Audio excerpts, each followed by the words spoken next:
భూ కబ్జా మరొకటి బయటపడింది. 2023లో జరిగినటువంటి ఇది భూ కబ్జా. ఎవరయ్యా ఆ వ్యక్తి అంటే, గతంలో వైసీపీ హయాంలో స్పీకర్గా పనిచేసినటువంటి తమ్మినేని సీతారాం, ఆయన కొడుకు, వీళ్ళిద్దరూ కలిసి, అంటే తమ్మినేని సీతారాం కుటుంబం కలిసి ఒక సినీ ఫక్కీలో ఒక భూ కబ్జాకైతే పాల్పడ్డారు. సో దీనికి సంబంధించి తీగలాగితే డొంకంతా కూడా ఇప్పుడు బయటకు వచ్చింది. 2023లో దాదాపుగా 920 గజాలు ఉన్నటువంటి ఒక భూమిని కబ్జా చేయాలనే ప్రయత్నంతో ఒక తప్పుడు డెత్ సర్టిఫికేట్ సృష్టించారు, తప్పుడు ఫ్యామిలీ మెంబర్ సర్టిఫికేట్ సృష్టించారు, ఒక తప్పుడు లేడీని కూడా తీసుకొచ్చారు. తన కూతురు అని చెప్పి ఒక లేడీని కూడా ఈ రంగప్రవేశం చేసి మొత్తంగా ఈ భూమిని సబ్ రిజిస్టర్ సహాయంతో మొత్తం స్వాధీనం చేసుకున్నారు. దీని బహిరంగ మార్కెట్ విలువ దాదాపుగా 4 కోట్ల రూపాయలు ఉంటుందని చెప్పి నిన్న శ్రీకాకుళం ఎస్పీ ప్రెస్ మీట్లో చెప్పడం జరిగింది. సో ఏంటి ఇది సినీ ఫక్కీలో జరిగినటువంటి ఏంటి ఈ కబ్జా కథ ఏంటంటే, శ్రీకాకుళం జిల్లాలో పట్టణ పరిధిలో ఒక సర్వే నెంబర్లో దాదాపుగా 920 గజాల స్థలం ఉంది. సో ఈ స్థలం ఎవరిదయ్యా అంటే, అసలు అందవరపు గోవిందరాజులు అనే వ్యక్తిది ఈ స్థలం. ఈ స్థలాన్ని అందవరపు గోవిందరాజులు అనే వ్యక్తి ఏం చేశాడంటే, ఈ భూమిని కట్టా కనకలింగేశ్వరరావు అనే ఒక వ్యక్తికి 88-92లో అంటే 2 దఫాలుగా రిజిస్ట్రేషన్ చేసి ఇచ్చేశారు. అంటే ఇప్పుడు ఈ భూమి ఎవరిదయ్యా అంటే లింగేశ్వరరావుది, ఆయన కుటుంబ సభ్యులది. అయితే వీళ్ళు హైదరాబాద్లో ఉంటారు, ఉద్యోగరీత్యా హైదరాబాద్లో స్థిరపడ్డారు. సో అక్కడే ఉంటారు, ఇక్కడికి పెద్దగా రారు. సో ఇది ఖాళీగా ఉంటుంది, ఎప్పటి నుంచో ఖాళీగా ఉంటుంటే దీని మీద తమ్మినేని సీతారాం కన్నుపడింది. సో ఎలాగైనా సరే దీన్ని కబ్జా చేయాలి. ఆల్రెడీ డాక్యుమెంటేషన్ అంతా ఎవరి పేరు మీద ఉంది?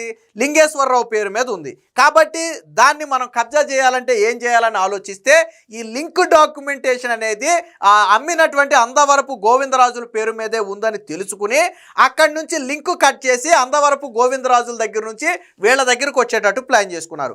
ఎలా ప్లాన్ చేశారు అంటే, మొదటగా ఈ అందవరపు గోవిందరాజులు అనే వ్యక్తి చనిపోయినట్టుగా ఒక డెత్ సర్టిఫికేట్ సృష్టించారు. కానీ ఆ వ్యక్తి బతికే ఉన్నాడు, ఒకటి.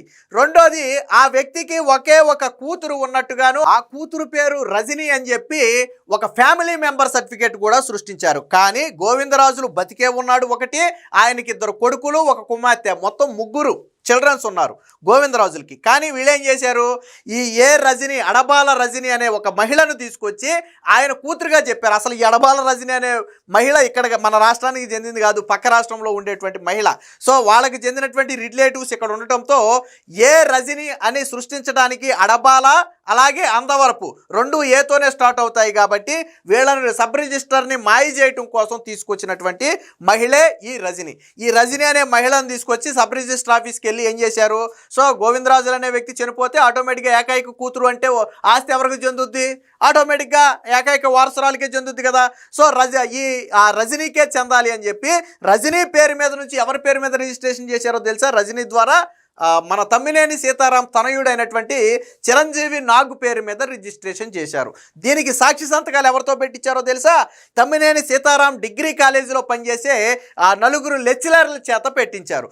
ఈ స్కామ్లో లేడీ సబ్ రిజిస్టర్ కూడా పార్ట్నర్గా ఉంది. ఎందుకనంటే అక్కడ అని ఉంది తప్ప అడబాలానా లేకపోతే అందవరప అనేది సబ్ రిజిస్టర్ చెక్ చేయాలి. కానీ వాళ్ళ ఆధార్ కార్డులో అడబాల అని ఉంటుంది. కానీ వీళ్ళు అడబాల అనే పూర్తి పేరు రాయకుండా రజని అని మాత్రమే ఫ్యామిలీ మెంబర్ సర్టిఫికేట్ సృష్టించారు. అలాగే రిజిస్ట్రేషన్ డాక్యుమెంట్లో అంటే అందవరపు అని తప్పుడు అర్థం వచ్చేలాగా సృష్టించారు.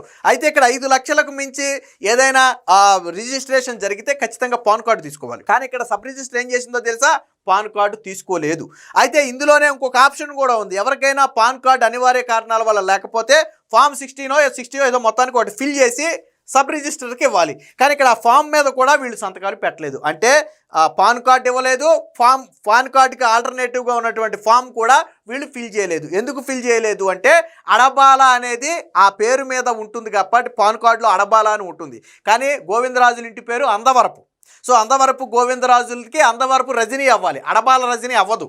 సో కాబట్టి ఈ రికార్డ్స్ అన్నీ బయటకు వస్తే దొరుకుతారని చెప్పి సబ్ రిజిస్టర్ని వీళ్ళ ఉచ్చులో వేసుకుని సబ్ రిజిస్టర్ సహాయంతో నలుగురు లెక్చరర్లు ఎవరైతే ఉన్నారో వాళ్ళ కాలేజీలో పనిచేసే లెక్చరర్ల చేత సాక్షి సంతకాలు పెట్టించి వాళ్ళు కబ్జా చేసేశారు. ఈ విషయం ఎవరికి తెలియదు?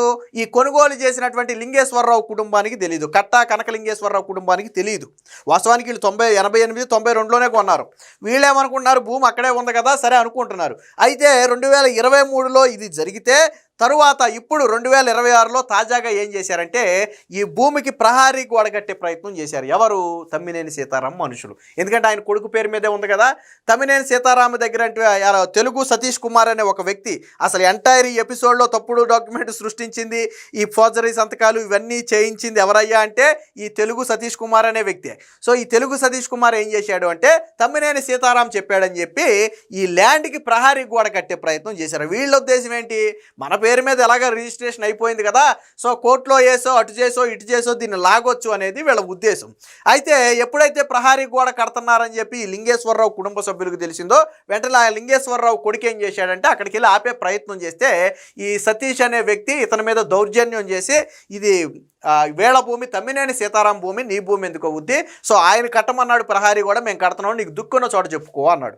ఎప్పుడైతే సతీష్ ఇలాగన్నాడు, ఇదేంటి డాక్యుమెంటేషన్ అంతా ఎప్పుడో 92లోనే నా పేరు మీద మా నాన్న పేరు మీద ఉన్నది కదా, దీన్నేంటి వీళ్ళు తమ్మినేని సీతారాం అంటున్నారు, ఇదేదో మొత్తానికి స్కామ్ లాగా ఉందని భయం వేసి వెంటనే ఏం చేశాడంటే పోలీసుల దగ్గరికి వెళ్ళిపోయాడు. ఇదిగోండి సార్, ఇది నా ఒరిజినల్ డాక్యుమెంట్స్. సో అప్పుడు 88, 92లో 2 దఫాలుగా ఆ 920 గజాలను 2 దఫాలుగా మా నాన్నగారు కొనుగోలు చేశారు. సో దీనికి సంబంధించినటువంటి ఇదిగోండి ఒరిజినల్ డాక్యుమెంటేషన్ అని పోలీసులకు ఇస్తే పోలీసులు ఎంక్వైరీ మొదలుపెట్టారు. ఏమని? మరి ఒరిజినల్ డాక్యుమెంట్ ఎక్కడుంటే ఆ తమ్మినేని సీతారాం ఎందుకు కట్టమంటాడు అని చెప్పి ఆ రికార్డ్స్లోకి వెళ్ళి చూస్తే 2023లో తమ్మినేని సీతారాం కొడుకు పేరు మీద రిజిస్ట్రేషన్ అయినట్టుగా కనపడుతుంది. అంటే ఒకే ల్యాండ్కి 2 రిజిస్ట్రేషన్లు జరిగాయి. 92లో జరిగింది first registration, 88, 92 original registration. So బతికున్నాడు గోవిందరాజులు అనే వ్యక్తి కూడా బతికే ఉన్నాడు. ఆయన ఎవరికి అమ్మాడో కూడా ఆయనే చెప్తాడు. తమ్మినేని సీతారాంకి ఆయన అమ్మలా. సో ఆయన చచ్చిపోయినట్టే డెత్ సర్టిఫికేట్ సృష్టించారు వీళ్ళు. సో గోవిందరాజులు అనే వ్యక్తి బతికే ఉన్నాడు.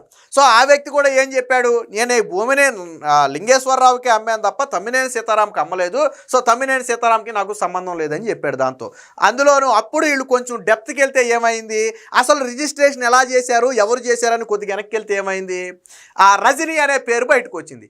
ఎవరి రజనీ అని చూస్తే వాళ్ళ కూతురుగా ఎవరైతే గోవిందరాజులని మనం చెప్పుకున్నామో అసలు మొదట లింగేశ్వరరావుకి అమ్మినటువంటి వ్యక్తి, ఆ వ్యక్తి కూతురుగా చిత్రీకరించారు. కానీ ఈ వ్యక్తి బతికే ఉన్నాడు. ఆ వ్యక్తి కూతురు పేరు రజనీ కానే కాదు.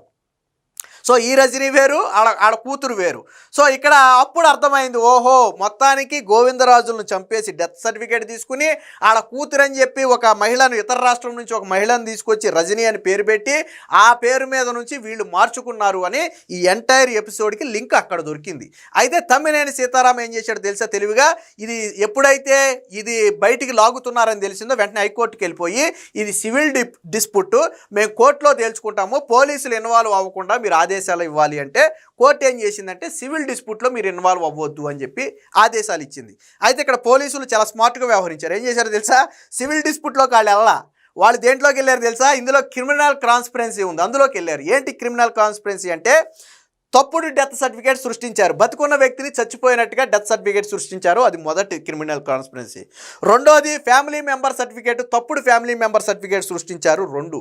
మూడోది ఆడ కూతురు కాని వ్యక్తిని ఆడ కూతురు అని చెప్పి ఆ పేరు మీద నుంచి వీళ్ళకి రిజిస్ట్రేషన్ చేశారు. సో ఇవన్నీ కూడా క్రిమినల్ చర్యలు, వీటిల్లో పోలీసులు ఇన్వాల్వ్ అవ్వచ్చు. పోలీసులు ఆటలో ఇన్వాల్వ్ అయి తీగలాగితే డొంకంతా ఇప్పుడు కదిలి బయటపడింది. దీని మీద శ్రీకాకుళం ఎస్పీ దాదాపుగా ఒక 20 నిమిషాల పాటు ప్రెస్ మీట్ పెట్టి పోస గుచ్చినట్టుగా ఏం జరిగింది, ఎలా జరిగింది అనేది పోస గుచ్చినట్టుగా వివరించాడు. అలాగే గోవిందరాజులు అనే వ్యక్తిని కూడా మీడియాకి చూపించాడు. ఆ వ్యక్తి బతికే ఉన్నాడు. నా లింగేశ్వరరావు ఫ్యామిలీకి భూమి అమ్మిన వ్యక్తి బతికే ఉన్నాడు. ఆ వ్యక్తినే చచ్చిపోయినట్టుగా సృష్టించారు. దీంతో ఎవరైతే కూతురు అని వచ్చిన రజనీ ఉందో ఆవిని A1గా చేశారు. అలాగే తెలుగు సతీష్ని అలాగే ఇతరులందరినీ కూడా మొత్తంగా 13 మందిని దోషులుగా తేల్చి కోర్టులో ప్రవేశపెట్టారు. పెడితే కోర్టు వాళ్ళకి 14 రోజులు రిమాండ్ వేసింది. అయితే ఎస్పీ గారు ఒక మాట చెప్పారు, ఏమని, మరి ఏంటి సార్ తమ్మినేని ఫ్యామిలీ పరిస్థితి ఏంటంటే, తమ్మినేని సీతారాంని, ఆయన సతీమణిని, ఆయన అబ్బాయిని, వాళ్ళ ముగ్గురు మీద కూడా కేసు నమోదు చేస్తున్నాం. వీళ్ళు ముగ్గురు కూడా ఇందులో ఇన్వాల్వ్ అయ్యారు. వాళ్ళ ముగ్గురితో పాటు ఎవరైతే 4 సాక్షి సంతకం పెట్టారో పనిచేసే స్టాఫ్, వాళ్ళ మీద కూడా మేము కేసు నమోదు చేసి త్వరలోనే అరెస్టు చేయబోతున్నాం. ఇక్కడితో ఆగల.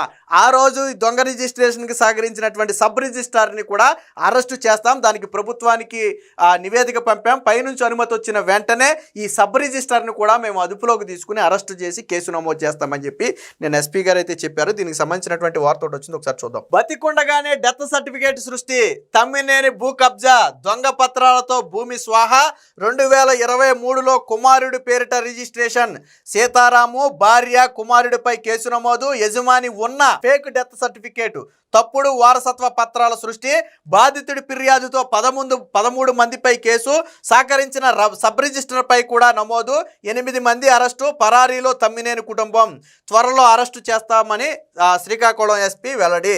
సో ఎప్పుడైతే ఈ తీగలాగితే డొంక కదిలిందో తమ్మినేని కుటుంబం ఆల్మోస్ట్ పరారయ్యిందనేది నిన్న పోలీసులు చెప్పిన మాట. ఎందుకంటే తమ్మినేని సీతారాం కావచ్చు, ఆయన భార్య కావచ్చు, కొడుకు కావచ్చు, ముగ్గురు కూడా ఎక్కడ అందుబాటులో ఉండట్లేదు, మొబైల్స్ కూడా స్విచ్ ఆఫ్లో ఉంటున్నాయి అనేది కొంత ఇతర మీడియాలో వస్తున్నటువంటి వార్తలు ఇవి.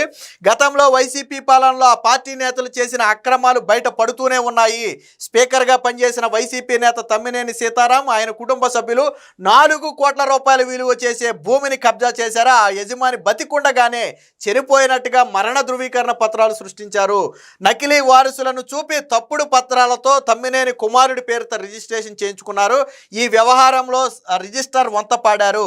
ఇదంతా గత వైసీపీ హయాంలో 2023లో ఆయన స్పీకర్గా ఉన్నప్పుడే జరిగింది. ఇటీవల బాధితుడి ఫిర్యాదుతో కబ్జా భాగవతం వెలుగులోకి వచ్చింది. శ్రీకాకుళం రూరల్ పోలీస్ స్టేషన్లో తమ్మినేని సీతారాంని A6గా చేర్చారు. ఆయన భార్య తమ్మినేని వాణిని A7 గాను, కుమారుడిని చిరంజీవి నాగ్ను A5 గాను నమోదు చేసి కేసులు అయితే బుక్ చేశారు.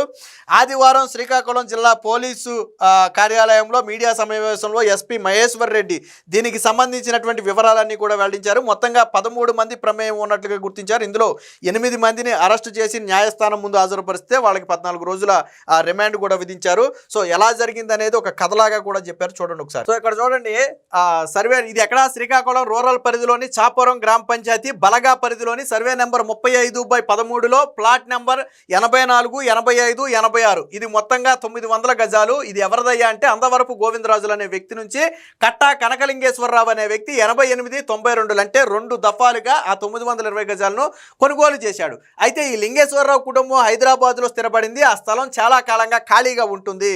ప్రస్తుతం ఆ స్థలం విలువ దాదాపుగా 3 నుంచి 4 కోట్లు ఉంది. ఈ స్థలంపై నిందితులు కన్నుబడింది. కనకలింగేశ్వరరావుకు భూమిని విక్రయించిన అందవరపు గోవిందరాజులు లింక్ డాక్యుమెంట్ను పైకి తీశారు. గోవిందరాజులు బ్రతికి ఉండగానే ఆయన చనిపోయినట్టుగా తప్పుడు మరణ ధృవీకరణ పత్రాన్ని సృష్టించారు. వాస్తవానికి గోవిందరాజులకి 2 కొడుకులు, 1 కుమార్తె ఉన్నారు. అయితే ఒడిశాలోని జైపూర్ ప్రాంతానికి చెందిన అడబాల రజనీని తెరపైకి తెచ్చారు. ఏ రజనీ గారి రికార్డుల్లో చూపించి గోవిందరాజులకు ఏకైక వారసురాలుగా రెవెన్యూ అధికారుల నుంచి వారసత్వ ధృవీకరణ పత్రం అంటే ఫ్యామిలీ మెంబర్ సర్టిఫికేట్ను కూడా తయారు చేయించారు. వీటితో తప్పుడు రిజిస్ట్రేషన్ పత్రాలు రూపొందించారు. ఆముదాలవలస సబ్ రిజిస్టర్ కార్యాలయంలో తమ్మినేని సీతారాం కుమారుడు తమ్మినేని చిరంజీవి నాగుకు విక్రయిస్తున్నట్లుగా రిజిస్ట్రేషన్ కూడా చేయించారు. తమ్మినేని సీతారాంకు చెందిన ఆముదాలవలసలోని ప్రైవేటు కళాశాలలో పనిచేసే 4 లెక్చరర్లు ఇందుకు సాక్షి సంతకాలు చేయించారు. ఇదంతా 2023లో జరిగింది. అయితే ఇటీవల ఈ స్థలానికి ప్రహారీ గోడ నిర్మించే ప్రయత్నం చేయగా అసలు యజమాని అయినటువంటి కనకలింగేశ్వరరావు కుమారుడు కట్టా జై కిషోర్ పోలీసులను ఆశ్రయించారు. ఒరిజినల్ పత్రాలు చూపించడంతో విచారణ చేసినటువంటి పోలీసులు ఆ అసలు భాగోతాన్ని అయితే బయటికి తీశారు. ట్విస్ట్ ఏంటంటే ఇలాంటి కబ్జాలు మరికొన్ని ఉన్నట్టుగా పోలీసులు చెబుతున్నారు. అయితే వాటి వివరాలు ఇప్పుడే మేము వెల్లడించకూడదు, ఎందుకంటే బాధితులతో మా వాళ్ళు పోలీసులు మాట్లాడుతున్నారు. సో కబ్జా జరిగిందని మేము నిర్ధారించుకున్న తరువాత ఆ వివరాలను వెల్లడిస్తాము అని చెప్పి ఆయన కూడా చెప్పడం జరిగింది. సో ఒక సినీ ఫక్కీలో జరిగినటువంటి ఈ కబ్జా భాగోతానికి కర్త కర్మ క్రియ ఎవరయ్యా అంటే తమ్మినేని సీతారాం. బతుకున్న వ్యక్తినేమో చనిపోయినట్టుగా సృష్టించారు. కొడుకులు కూతుళ్ళు ఉండగానే వేరొక మహిళను తీసుకొచ్చి పక్క రాష్ట్రం నుంచి, మళ్ళీ అది కూడా జైపూర్ నుంచి ఒక మహిళను తీసుకొచ్చి ఇంటి పేరు అడబాల అయితే దాన్ని అందవరపు కింద మార్చేసి తప్పుడు రిజిస్ట్రేషన్లు చేయించారు. సో ఇది మొత్తం కూడా అత్యంత క్రిమినల్ చర్య. ఇది కోర్టులో నిరూపించబడితే కఠిన శిక్షలు పడతాయి. అంటే భూమి దొంగ పత్రాలతో రిజిస్ట్రేషన్ చేయడం ఒక ఎత్తు అయితే, బతుకున్న వ్యక్తి చనిపోయినట్టుగా తప్పుడు సర్టిఫికేట్లు సృష్టించడం అనేది అత్యంత తీవ్ర నేరం. ఫ్యామిలీ మెంబర్ సర్టిఫికేట్లు సృష్టించడం అత్యంత తీవ్ర నేరం. సో దీని మీద ఖచ్చితంగా కఠిన శిక్ష పడే అవకాశం ఉందని చెప్పి ప్రస్తుతానికి న్యాయవాదులు అయితే చెప్తున్నారు.